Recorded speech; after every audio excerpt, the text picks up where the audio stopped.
Nandito ako ngayon sa Bugo City kung saan itala ang epicenter ng 6.9 magnitude na lindol kagabi. Kalunos-lunos ang sitwasyon ng mga biktima ng lindol kung saan magkatabi na ang mga bangkay at mga nasugatan na inilagay sa harapang bahagi ng Bugo City Provincial Hospital dahil wala nang mapaglagyan. Nagpang-abot na ang mga ambulansya at tauhan ng mga punerarya sa isang lugar.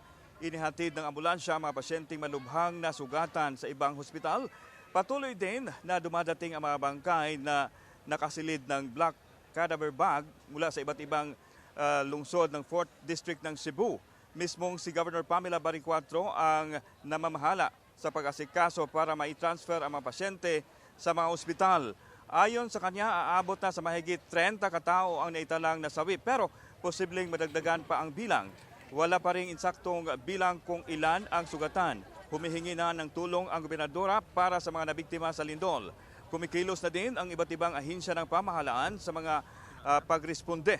Samantala, gumuho naman ang Bugo City Hall dahil sa lakas ng pagyanig kagabi ayon sa Bugo City DRRMO.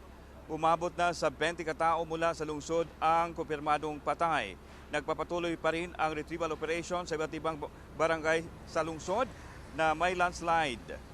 Kitang-kita naman ang malalaking bitak sa mga kalsada pero nadaanan naman ang mga ito.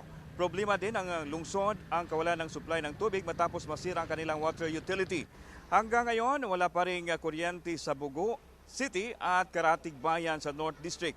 Maliban sa Bugo City, nagtamo rin ng malaking binsala ang bayan ng San Remigio at Medellin.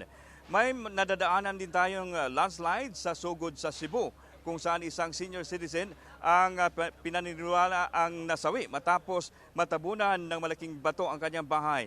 Hinahanap pa ang kanyang katawan.